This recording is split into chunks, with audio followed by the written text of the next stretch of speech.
I have a saying in my life, if you're not moving forward, you're moving backwards. And so every day we have to continue to innovate and pioneer. You have to keep doing better deals. You have to keep saving more money. You have to keep entering new markets. And unless you're doing that every day, unfortunately, we do live in a world where you can go backwards far quicker than you can go forwards. Simon Cohen is Australia's highest grossing buyer's agent. Today, he's breaking down exactly how he stays on top, why most people fail, and what separates the top 1% from everyone else. If you want to ask me what the biggest problem with people is, it's absolute laziness and complacency. There's an excuse for everything. I can't do that because I tried, but it didn't work. You do those deals because you were on a TV show, and it's pathetic and it's lame and it's sad because I have no greater superpower than any other person on this earth. I am just not lazy. I'm just hungry and I'm just driven, and I just know what I have to do to get what I want. I mean, I bought one house that was asking 8.8 for 4.4 million. So I went out trying to do incredible deals for my clients that people would start talking about. And I'd do the exact same thing today. I'd say, hey, you know what? I'll do it for free just to prove myself. If I do a great deal, pay me. If I don't worry about it. And if I do a great deal, I want you to tell everyone you know. And I think that's the best way you're going to grow a tangible business. I've been very fortunate that I've represented some of the most successful people in the world to help find their houses, and I've built up that trust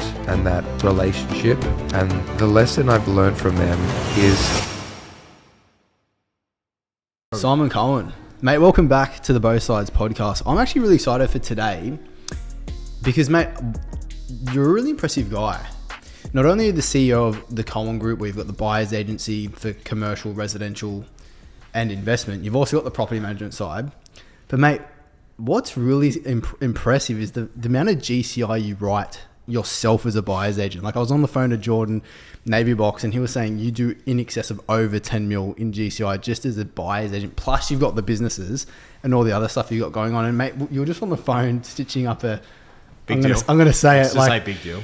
A huge deal, like, and we're in the eastern suburbs, so like if you think about the prices that can be achieved here, it's the upper end of that limit. it'd probably be the fourth biggest deal in Australian residential history. Wow. There you go. So if it happens, it's tight. You've got an incredible rap sheet. And so I asked Jordan, I was like, Jordan, for Simon to have such a rap sheet like this, what is that one or two like secret bits of juice that make him who he is? And he said, Dan, he said, if I would give you an analogy for Simon, it's like the Michael Jordan. He's just got this relentless drive to be number one, to be the best version of himself, and it's past the money now. He's just got this competitive nature where he just wants to be the best. And I was like, is there anything else? He said, look, there's one more thing. He said he's got the best hair I know as well. So he said, the best what? The best hair. Wow, I would never have thought that. He said, so throw I'll in happily take it. So, mate, the first place I'd like to start is, tell me about this drive. Where did it come from? Was it born? Were you born like this, or did something happen as a child which flicked the switch for you to become Simon Cohen? We're going very deep very quickly, aren't we? Also, I've got a very husky voice, so you got my phone sex operator voice today. I mean, I think you're naturally born with it, or you're not, right? I don't think, things happen in your life that make you stronger or more determined, but ultimately you're born with a hunger and a drive. I was born with that. Excuse my voice. But, obviously I come from a very modest family, a very sort of humble upbringing, and I just want to be able to have a life where I don't have to worry. And when you say, Jordan says it's not really about the money, I don't think about the money. For me, it is about setting a benchmark and having a legacy. I think, in 2009, however many years ago that was, it was my dream to sort of bring buyer's agency into Australia and really make it prevalent. And it's my goal to continue that. And so things happen, in real estate. I've seen people lose their houses. And I've stood there and said, like, that's never going to happen to me. Do you know what I mean? And so maybe those are the things that have happened. But I was just born with not a lot. I wouldn't say I'm highly intelligent or, academic, but I was born with a one thing I think that if anyone has in any business, they'll succeed in, and it's a passion. And my passion is for this industry. Would you say, mate, I think it's safe to say you pioneered the buyer's agent space in Australia from 2009. I think it was pretty well timed around the GFC from memory, so well done. I remember well, it was spot on in the thick of the GFC, yeah. And you Great emerged. time to start a business. Yeah, and you emerged, and you succeeded, and you flew. I guess, fast forward 15, 16 years now to where we are, the emergence of other buyer's agencies, and I guess you were probably the inspiration for all of these businesses, right? You've really carved the way, I think, Dan himself, so many look up to you as that pioneer. How are you staying innovative? How are you staying hungry? Well, look, firstly, it's bittersweet seeing how many buyer's agents there are around. I mean, and on a serious note, I'm incredibly proud of the mark we've made on the industry, and I'm incredibly proud of how many people now use buyer's agents. When we started, it was zero. It was 0.0000, like whatever. You were the less, 0.1. whatever less than zero is. And today, you're in many markets and you see buyer's agents everywhere. And I say it humbly that I definitely think we played a big part in that. And so that is something, I find very special. The bit I struggle with is the barrier to entry of, a lot of them who don't have the experience in something that I do think you need to be very experienced in. But, for me, I say to my team always, and Belle, who works with me sitting in this room, she's heard it a million times. It's, I have a saying in my life that is, if you're not moving forward, you're moving backwards. And so every day we have to continue to innovate and pioneer and set new benchmarks and standards for ultimately everyone else to follow, because that's just how it works. And so you have to keep becoming better. Yep. You have to keep doing a better job. You have to keep doing better deals. You have to keep saving more money. You have to keep entering new markets. You have to keep thinking about new ways to deliver. And unless you're doing that every day, unfortunately, we do live in a world where you can go backwards far quicker than you can go forwards. Like, what still gets me though, Simon, is you're at a point in your career where you really don't need to work another day in your life. I disagree with that. I have a very expensive lifestyle, so I actually have to work many, many, many more days in my life. Well, we saw that car rock up. Many, many more days. There's a key driver. Yeah. That's good. But, Josh talked about you just talked about the fact that you've got this growth mindset to continue, but where does that come from? And how do you still have that? Look, in the beginning, it was to create a lifestyle for me and my family. I started making a bit of money and doing, traveling and doing awesome things. And then I really wanted my parents to be able to experience those. And so it was making money to be able to afford to let them to do it. And so that was the beginning of it, right? Really getting myself into a position where I could live life, never have to worry about money, have that nest egg, which everyone talks about. Now, it's actually for my team. I want to see them be able to create these incredible lifestyles through something we've built. And so what drives me every day is seeing them hit goals. And it's no secret, it's a win-win for all of us. But for me to see people achieve things and live lifestyles and buy houses and get married and have kids and, cars of their dreams and holidays and all of that stuff, I think to have created something that so many other people can get out of it too is really today's driver. Who makes the best buyer's agents? I think people who really care. Yep. I think people who really understand what people are looking for. And I think people who just fucking will fight no matter what. Yep. They're not gonna... I'll tell you what makes the worst buyer's agent. Yep. Is when you just say, hey, the price is $3 million, and they go, okay. Yes. It's A really, lot do. It's really someone who understands their... I know, and I cannot tell you how much it pains me, right? Yeah. A buyer's agent did what they call their biggest deal in history the other day for $26 million on a house they could have got for $18 million. And I actually... Belle's here. She'll tell you, you're getting a lot of plugs, Belle, by the way, but she'll tell you, I wanted to vomit because I felt so bad for those clients. Yeah. And so it's someone who's going to say no. Yep. Can you swear on this podcast? Yes. They're going to say, fuck you, Josh, right?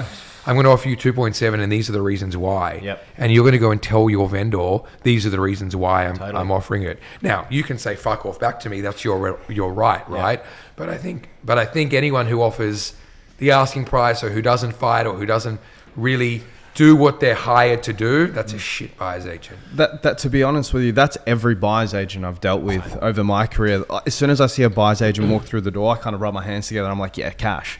But And that's the saddest thing about this industry. This year, I had a house on the market for 3 months. It wasn't moving. It was, to be fair with you, overpriced by probably 100K. A buyer's agent came through, was done that day. How do you tiptoe around that relationship with the agent where you're going into bat for the buyer, but you're still keeping a kosher relationship with that agent to continue to do deals? The story you just told me kills me, genuinely. From someone who's been doing this for so long, it actually kills me. But I mean, you guys interview real estate agents on here every day. If you interview any real estate agent that I've ever done business with, they will tell you that I'm going to argue with them on price no matter what they say, right? A house could be worth 20 million. I'm going to tell them it's worth 10 because that's my job. It's in my blood. It's in my DNA, right? And I think what I have with the agents I work with is a level of respect. I respect the fact that their job is to get their vendor the best price, and they respect that my job is to get my buyer the best price. And we have a mutual respect that our job is to somehow meet at a place where everyone is happy and unhappy and a deal is done. And that is what a good buyer's agent should do. And so I think just sucking up to real estate agents and paying a price is embarrassing. And I don't actually know what fulfillment anyone who calls himself a professional would actually get out of that. If I had seen your property on the market for 3 months, I would have been like, cha-ching.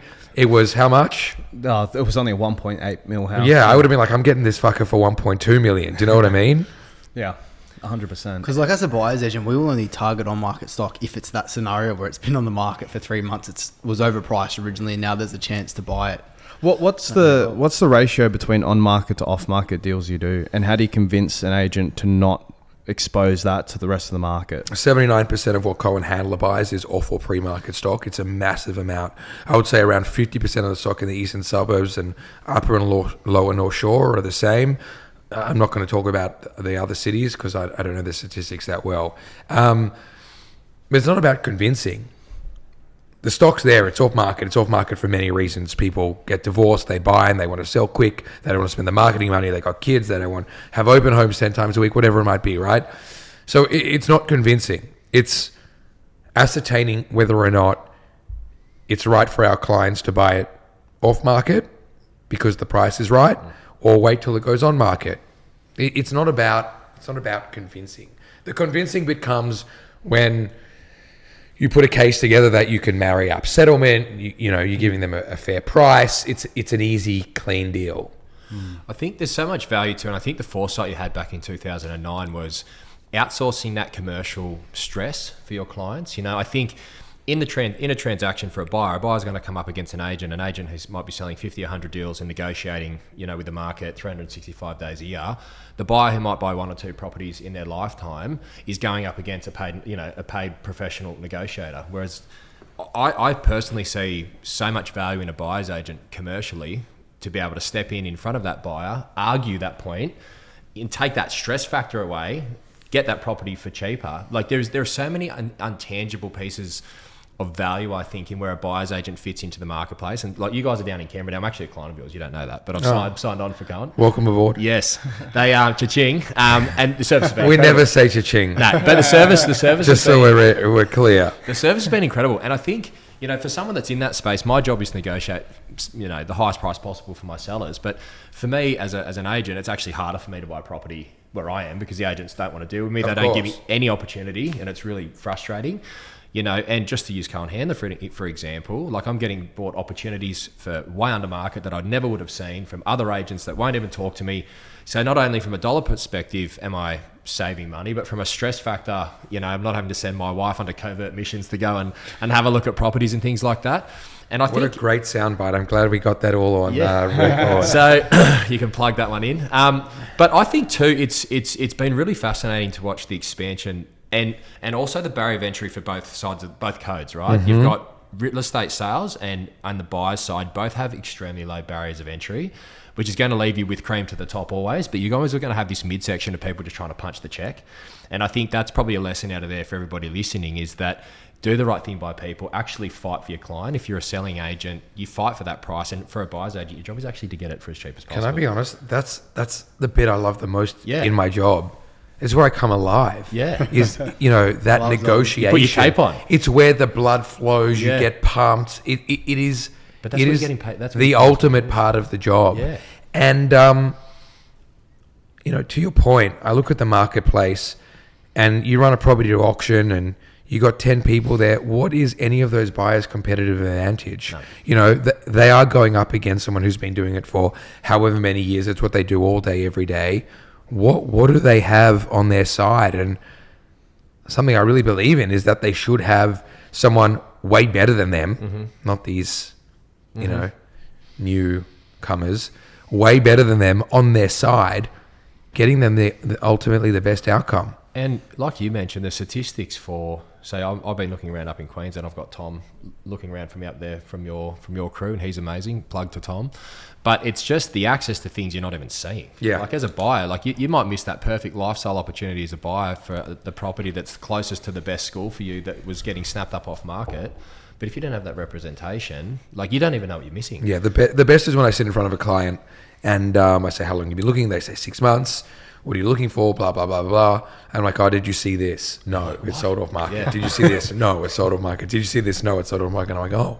It's half the market. Well, it sounds like you need someone who's going to find those for you. And so I totally get your point. Not that you would think I was going to disagree with you. Yeah, no. I'm curious. You see a lot of deals. You get a lot of deal exposure. What do you invest in personally? Real estate. What type of real estate? I now diversify. Resi, I now diversify. Resi, I just bought a building in Brisbane. I'm invested in shopping centre funds. Everything else I've ever invested in outside of real estate's been a flop. So stick to what you know. Yeah. Do agents do, because I think you were an agent for 5 years, 5.5 years? I was an agent for 5 years, yeah. Do good real estate agents make good buyers agents? Absolutely. Is it good clean transition? I was a great real estate agent. So what does that tell you? Performer, yeah. No, they understand the process. They understand how to negotiate. They understand their market. They understand how to deal with people. So they really do make great buyers. I mean, I only hire people who were ex-real estate or buyers agents. Yeah. Still today, is that your especially today? Wow. Is there room, Simon, for people that aren't ex-real estate to? 100%. But they got to start at the bottom, like we all did, learn the ropes, understand it. There isn't room for someone who isn't or wasn't just to slap up a sign on a shop and now say they're the director of a buyer's agency, right? You got to start somewhere. You got to learn the ropes. You got to learn the process. You got to understand it. If you don't, then my very strong answer is no. There is no room. In terms of your clients, how much is divvied up between investment buying or like trophy home? This is where they want to stay. Investment buying or owner occupier. 50-50 in the business. 50-50. How often do you have to pull back a vendor from buying their owner occupier where they're just trying to overpay because it's theirs? Or you mean a buyer? Yeah. Or you just let them go? No, I never let them go. What fun would that be? Look, I always have a motto. That is, if someone loves a house and that's the house they want, it's not for me to stand in the way and tell them they can't buy it. My job is to give them the pros and cons of everything and guide them to what something should be worth and why, and get it for them at the cheapest price possible. Ultimately, if their heart is set on something for whatever reason, it's up to them if they want to pursue it. But we never let anyone run free. Like that's a no-no. How's tech advancing? I know on the sales side of things, tech's huge. AI is massive. Yep. How are you finding the tech advancement on the buyer's agency side? Now, we're old school, so WhatsApp's about as tech savvy as I mean, listen, we use everything to look at zonings and DAs and all of that sort of stuff. But, mate, I just source and negotiate. Yeah. And that's my job. I don't know what everyone else does. And what about the attention economy part of it? Like we talk about being in the attention economy, those who get the most attention wins. Is it the same, for a real estate agent, you want to be seen by as many people as you can so that people call you when you get business. Is it the same for a buyer's agent? Do buyer's agents want to be seen here, there, and everywhere? Or I actually think it's revolting how seen some of them want to be. Yep. And I don't mean this in a terrible way, but you know, I see videos of these auctions and there's 10 buyers agents there with those sticks. Yes. With the cameras on them, and they're wearing T-shirts, and I think it cheapens the industry. You know, if I were to tell you how I think I get most of my business, it's by doing an incredible job for my clients and then referring all of their friends and everyone that they know. And I think you have to be seen and you have to market. I think the best thing to do is to do that in a elegant, classy way. And I mean, I have an entire marketing department in my office. It's very important. Yep. But I think by doing a great job, you're going to get the best leads that money can't buy. Do you know what was really impressive about you when we were just... Do you mind if we stay on that topic, Josh, for a sec? Yep. I really don't want to hear what's impressive about it. I'll park it. I'm curious, if you were to start again, how would you regain traction and market yourself? The exact way I did it back in 2009. And I want to profess that by you, maybe not you. How old are you? 38. Okay, maybe ish. You guys are too young, but I started in the GFC, right? No one wanted to buy houses. No one wanted to spend money. No one knew what a buyer's agent was. I had no money. So I had I knew no one. I mean, I grew up in the North Shore, you know, we're talking about in the eastern suburbs. I had everything against me, but I was seen and heard in front of this entire area every day as much as I possibly could. I'd go and meet every agent. I'd go to every open home. I bought one house that was asking 8.8 for 4.4 million. So I went out trying to do incredible deals for my clients that people would start talking about, right? And I do the exact same thing today. I try to find clients. Even if I was starting today and I really believed in myself, I'd say, hey, you know what? I'll do it for free just to prove myself, right? And if I do a great deal, pay me.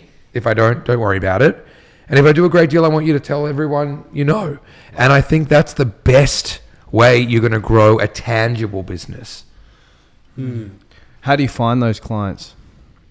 You got to hustle, man. Like, everyone has a database, whether you know it or not. Totally. I started, and I was on your podcast before, and we were literally just at a house with a client of ours who was looking at a house for $50 million. And my client said, oh, I'm pretty sure I heard your old podcast yesterday. Oh, that's awesome. Right? And I remember telling you on that podcast, my first client was someone I went to school with. So everyone has a database. And to that point too, I think what's different between 2025 and 2009 is that tech advancement. Anyone can just buy a database. You can data scrape, data crawl, AI. You can go into segmented markets where they're buyer's agent, seller's agent, and you can get crystal clear data anywhere. Sure, but that sounds so complicated. But you've got people to call. You can also call 10 people and you can say, you know what, this is what I'm doing. I think I'm fucking good at it. Yep. I don't want your money. I want to prove myself to you, right? I like that. Let me prove myself. It's free, right? If I do a great job, pay me. If I don't. I didn't used to do this, but you asked if I was starting over again. Which is great advice. Right? And get people talking about you. All of these buyer's agents who go home to home to home on a Saturday with no buyers, It's the worst. So it's not going to get you anywhere. Who's the 10 people? So then if you were to go say, I'm going to do it for free, I'm going to whatever. So where are you getting those 10? So for anyone listening, I don't know, who are we talking about? Well, just clients. Like if Did you go to public school? Did you go to private school? Did you grow up in a small town in a big city? Do you have a big family? Do you have a small family? Just anyone, just hit them up, call people. Right? Like, if you grew up in where there was a big school, get it out through the school. Call the school marketing department and say, you know what, I'm an ex-pupil. Do a story on me becoming a buyer's agent, right? Put it out in the newsletter. Let people know that this is what I'm doing in my community where I'm known, and start from there. My clients were from my school. Love that. That's where I started. And I always say that my community, and I stand by this today, they're the people who helped me get going. There is no, we say this a lot on the podcast now, but with that great advice and just so many options for you to network and get in front of people and, just the digital space, DMing people. Like it's so easy to communicate. Guys, how many networking events are there and huge. groups, and join one of them. If you're not doing it, you're just lazy. Honestly, Yeah. if you want to ask me what the biggest problem with people is, Laziness. it's absolute laziness Yeah. and complacency. There's an excuse. What do you mean by that? There's an excuse for everything. Yeah. Well, I can't do that because, or, I tried, but it didn't work, or you do those deals because you were on a TV show, whatever it might be, right? Bullshit. Bull fucking shit. And I hear it all day long, and it's pathetic, and it's lame, and it's sad, because I have no greater superpower than any other person on this earth, right? There is nothing more special. As Jordan says, maybe I have better hair, whatever it might be, but there is nothing more special in me than anyone else. I am just not lazy. I'm just hungry, and I'm just driven, and I just know what I have to do to get what I want. Now, obviously everyone else doesn't want it because they don't do it, but they know what they have to do because it's not fucking hard. If I can do it, they can do it. That was my point. So that was my point about what really impressed me about you is that we were just laughing off camera that the first time we met, I was actually up in Sydney and I was actually going to come out and just try to tag you in the office. Like I had 3 hours spare. Then you saw me in the street and chased me like a little schoolgirl. Chase you down. Simon. So that was the first I was like, call security. There's this crazy man chasing me down the street. But since then, and look, every encounter I've had with you, and this is true, you get back to me within no later than 5 minutes. I always get a text, always get a response, always get a call. Even when it was a fleeting engagement of, hey mate, I'm just a real estate agent down in Canberra, blah, blah, blah. Barely knew each other. You always gave me the time. You're always courteous. You're always humble. Even with all the TV shows and all the GCI and all the brand power and all that sort of stuff, it was always genuine, but there was always intent and there was always a response. And I think if somebody I noticed that, and like I'm a client of you guys now because I was just saying, and we're mates now and I'm impressed, but that transcends through your business. That's now in Canberra. Those guys, they're not you, but they echo. They're amazing. And thank you for saying that. And to me, you started with GCI and all of that. To me, like I said before you started, I don't even want to touch on that. The thing I'm most proud of is that. Totally. I think, Well, I remembered that. Doing right by people. Totally. I don't save people's lives. I'm not a billionaire. I haven't created anything that amazing. There's no reason to be arrogant by any stretch of the imagination. It actually really landed with me how my interaction with you up until this point, and it was like everybody thinks everyone's busy. We all think we've got the busiest lives. Like we all think our shit's the most important. And I was thinking about this podcast today and I was thinking about when you asked me a question, it's always the people who have no jobs who are the busiest. I'm so busy. I went to Pilates. And then 3 hours later I went to lunch. It was such a busy day. And I'm tired. They should only know what we pack into our days. Yeah, fuck. Yeah, and that's to the point. Those that are successful are consistent about making sure that those little 1%ers are never missed, and it's authentic and it's genuine, and that's the stuff. It's people remember how you make them feel, not what you say, and it can be as simple as just replying back to somebody's text that was trying to reach you for whatever reason. And look, I can't talk to you now, but I'll get back to you. That's that in its simplicity. That's the business. I certainly can't say I'm perfect because I don't get back to everyone, but I'm glad I did to you, and it hit a point. No, really impressive. How do you manage time? You've got several businesses. How do you know how to divvy up time, and how do you train and coach your staff when you've got that many clients? Let me tell you a secret. The more. The one thing I learned when I was filming Lux Listings was the more stuff I had in my day to do, the more I got done. When I stopped filming Lux Listings and I still had a 8 to 6 day jam-packed, I was like, God, I got so much free time, right? If you want to fit things in, you'll fit them in. I have my day, and that is I get up and I go to gym, and that's my non-negotiable, right? The rest of the day, you just maneuver. I mean, I have an incredible team, and they go to places, and we divide and conquer. But I don't believe when anyone says to me, I'm too busy. What's next at this? Most would call it a pinnacle. So many people would aspire to be where you are. What is next? You strike me as a man that's always looking forward and always looking to evolve. Can you share a little bit about the vision for the business and yourself and where you'd like to see yourself in the next couple of years? I think the vision is to continue to grow what we have, to grow our team, to grow our people, to grow our brand, grow new markets we've entered, enter into new markets. Without giving too much away, I'd say, the vision is just to keep moving forward and if 1 out of 5 people in Australia use a buyer's agent, my vision is in a few years to make that 3 out of 5 people. And my vision a few years after that is to make that 5 out of 5 people.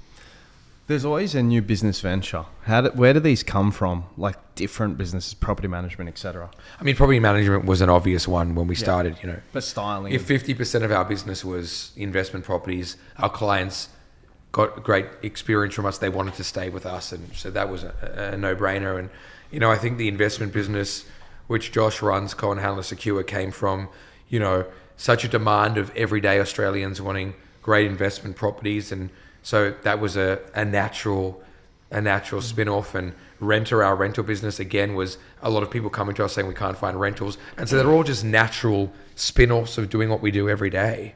Is there a next one on the horizon? Let's see at the next podcast what happens. Are there anybody, obviously you guys have probably, I'd say, been around the longest, pioneering it. Is there anyone catching you? Are you seeing anyone else in your space doing it well? Definitely in certain markets, yes. Definitely not Australia-wide. Yep. But absolutely, there is some good competition out there, and I think that's it's healthy. That's a fabulous thing. Yeah, that's awesome. Do you do a lot now, given your brand, Simon, direct to vendor? No, I don't love direct to vendor. I'm a big believer in everyone has their place in the market, and if a real estate agent tried to cut me out, I would lose my shit, and so I would never want to cut them out. I think, the reason I started this business was because sellers were so represented, and I wanted to represent buyers. I don't need to represent sellers now, right? I'd rather do my job, let a real estate agent do their job. So sellers got no chance against me, so they're better off having a real estate agent represent them. Where do agents go wrong when negotiating with you? I think they start off by bullshitting. It's the same scripts. They start off by bullshitting, or they start off with ridiculous prices, and I just shut off. I'm not saying that's a good thing or a bad thing, but I just don't have time for that. We're all here to sit down and try and cut a deal. Let's park the games and look at the facts and get to the bottom of how we can get an outcome. So, for example, the deal you're doing now, the 4th biggest sale in Australia, how do you go about negotiating a deal like that? It's been a long, hard negotiation. Very difficult vendor. Started at well over $100 million. I'm going to give away one of my secrets here, but one of the things I secretly see myself as, it's not a superhero, but it's actually a litigator. And my job is to put a case together. And it's to put the case together to that seller to say, hey, this is why this is a great offer. And so, we've spent a lot of time building that case and finding out what the owner's weak points are and where our client has weak points too. And so trying to figure out a ground where everyone feels like they're winning. And so I put my legal hat on, went to court, presented my case, and eventually we got a, what do they call it? Decision. Yeah, decision. It's not decision, but a decision. Yeah. When you say you're finding a weak point, ruling, that's it. When you say you're finding a weak point, what do you mean by that? Well, maybe they've bought and they need to sell. Maybe their weak point is they haven't bought and they want to stay in the house for a while. Maybe they've hit financial problems. Maybe they're getting divorced and they can't be under the same roof anymore. So are you going that extra layer of detective to figure out who the vendor is and their story? Mate, I would say to you that's not an extra layer. That's a standard non-negotiable. If you're not understanding who you're buying from and why their appetite is to sell, and there's also the flip side. Some people, you go through their house, but they actually have no appetite to sell. So why waste your or your client's time or emotions on that? You used a Michael Jordan analogy when we started. Yeah. Michael Jordan was an incredible basketball player. I guarantee he would have been a shit soccer player, right? You can only be a hero in your market. Yeah. I live and breathe my market. I know every owner, every sale price, what it sold for, why it sold for that, who bought it, why they're selling, who they're sleeping with, whatever it might be. Yeah. And when information is power. Yes. And I have all of that information on my fingertips. So I come through your house in Woolsey Road and you go, I want $100 million for it. And I go, what the fuck? You know, 3 doors down just sold for $75 million. It was 20% bigger. It was renovated. Yep. It had an $8 million renovation. How do you get to $100 million? Yep. How? Yeah. Why can't?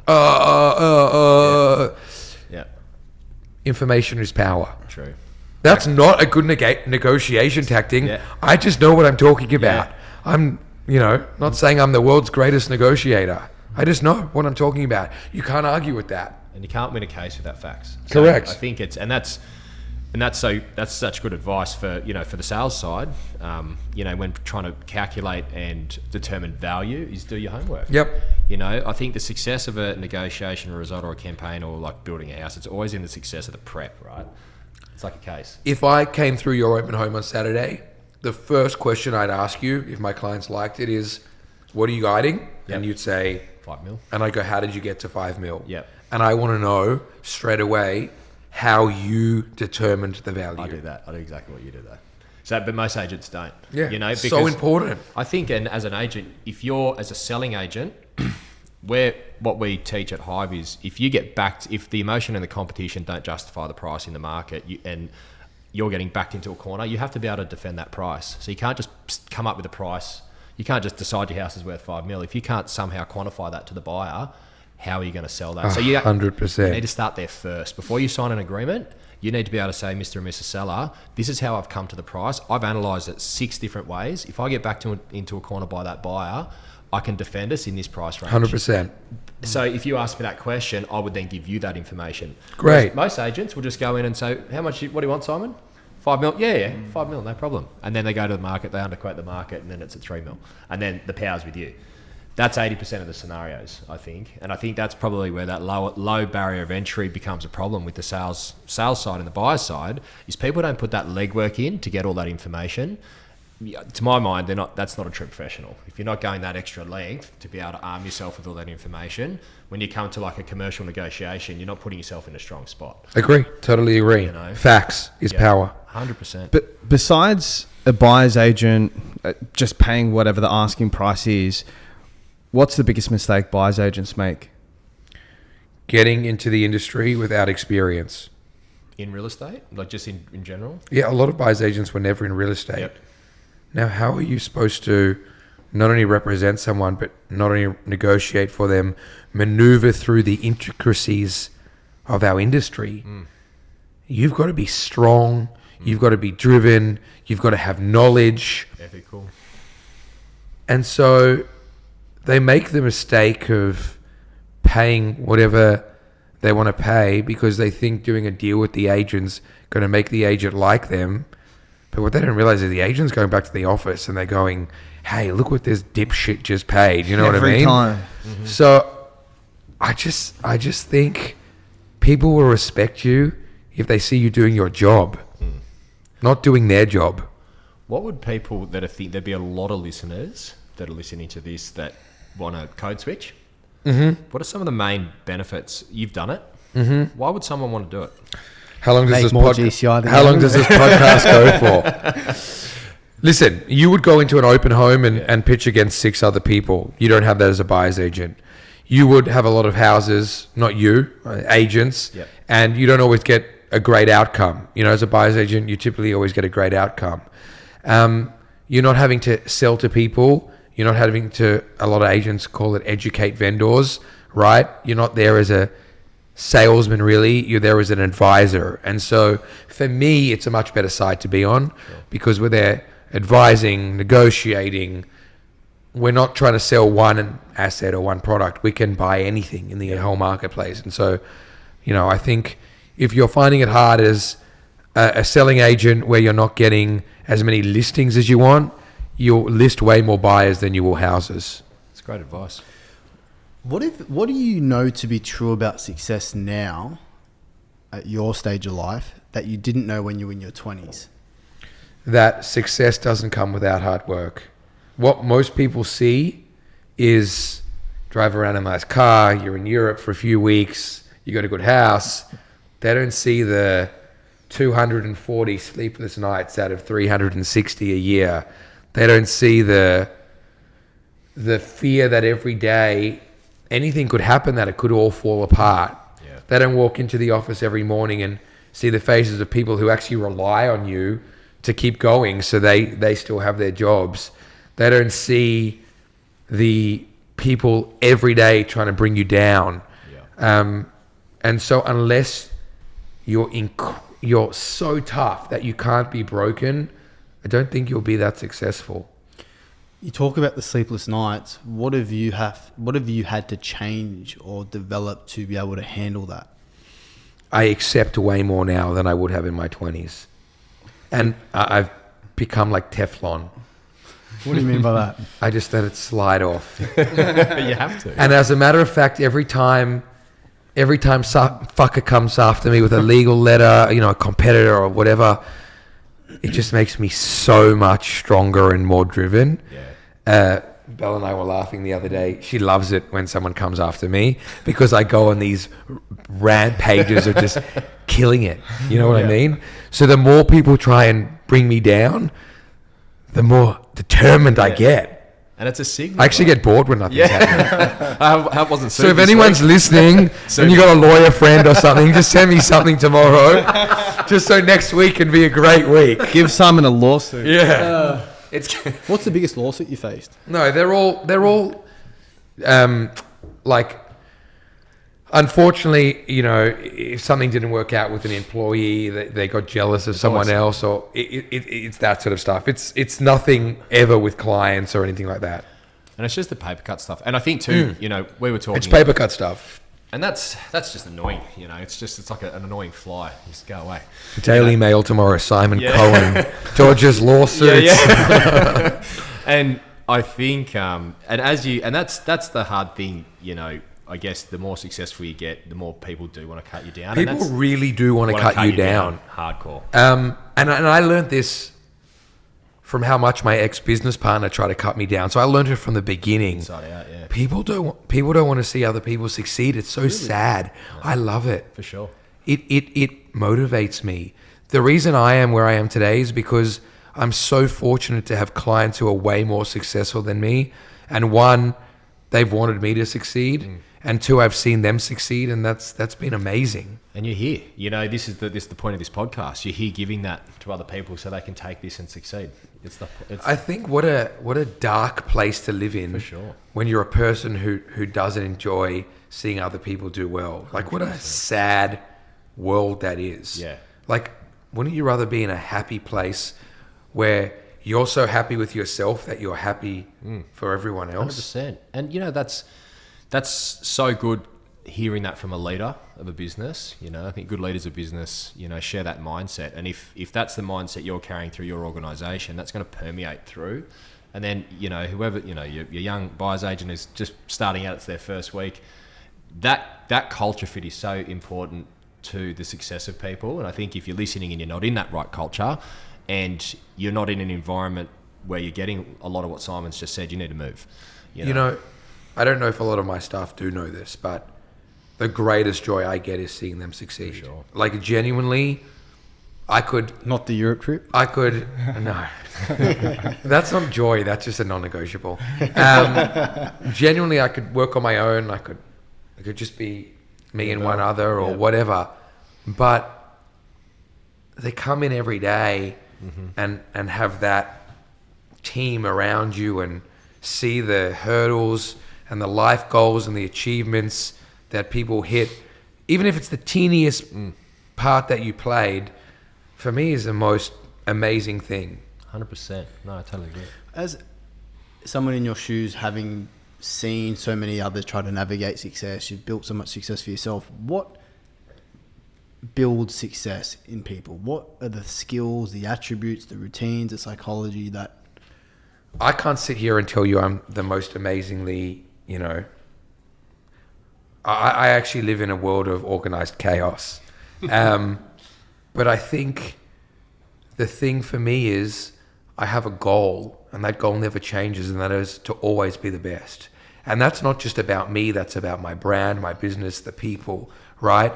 And I think if you want to be successful, you have to do what it takes, right?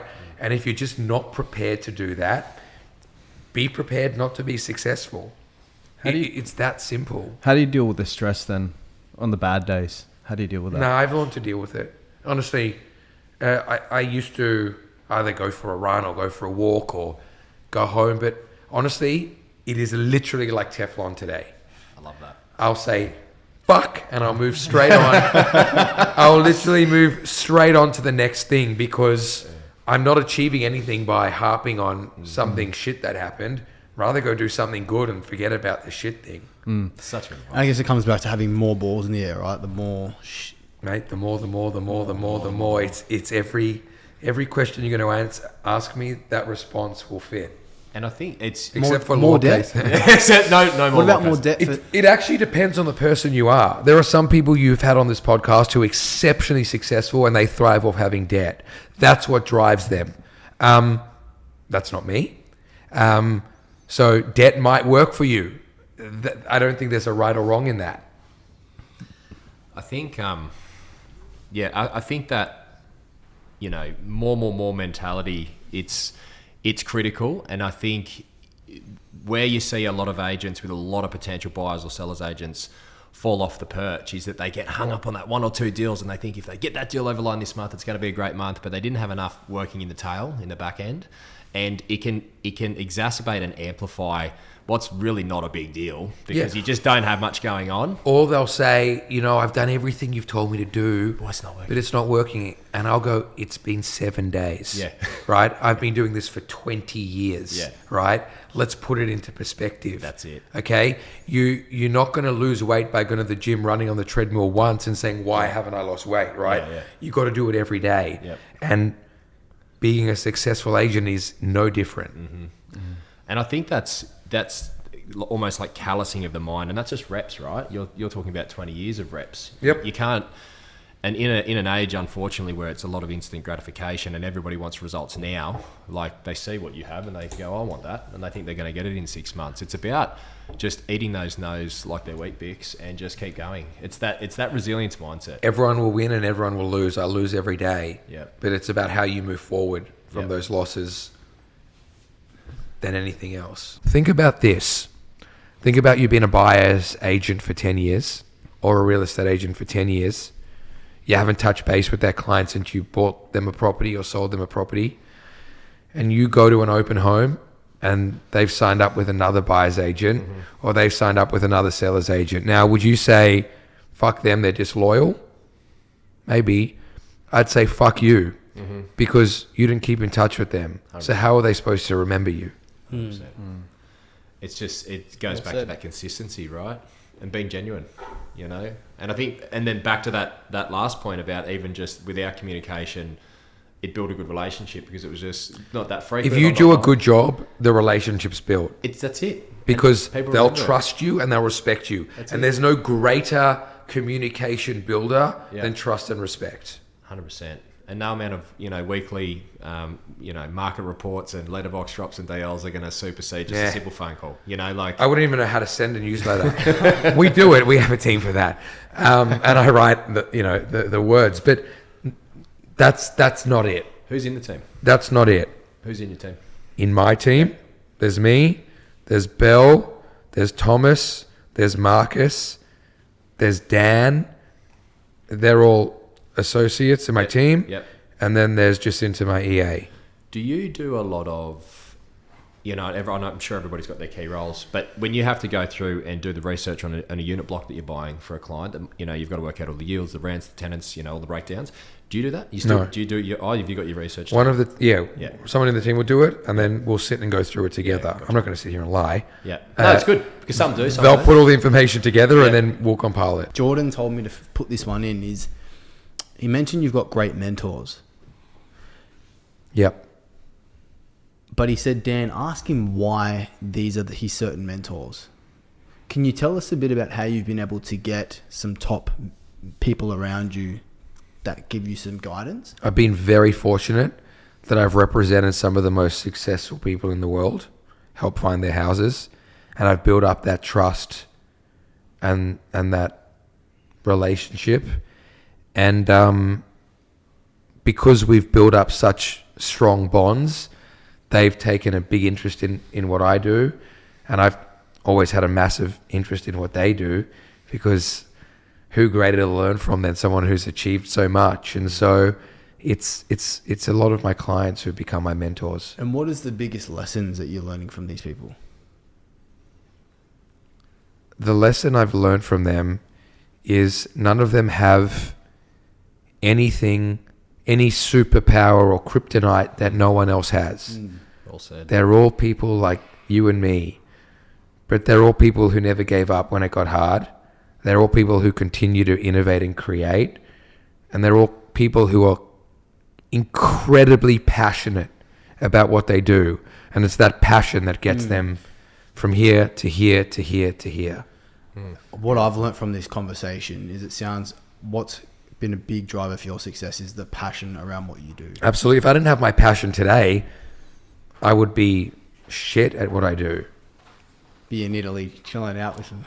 Well, not quite, because I don't know if I can afford to be there for as long as I want. But passion is everything. Yeah. And I'm so blessed that I wake up every day wanting to talk real estate, wanting to do what I do, and loving what I do. Because to me, that is what keeps me where I'm at. And looking youthful. Love it. Feeling energized. That's maybe a great moisturizer. I don't know. Can you share that? My the link in my there. sister messaged me this morning because I put up a post and she goes, "What's your skincare secret?" Mate, it's pretty damn good. I think it's Bit of Italian sun. Yeah, Yeah, yeah. You're twice, yeah. European sun. Follow the sun around. You'll be Yes. fine. But just on follows, for the listeners out there, follow us on YouTube, Spotify. We've just launched a new website as well. Yep. But I just want to say a big thanks, Simon, Massive for respect. coming on a second time. We know how busy you are and the deals you got on the fly. So Great to be back, boys. Thanks for having me. Thanks, Appreciate mate. you. Thank you.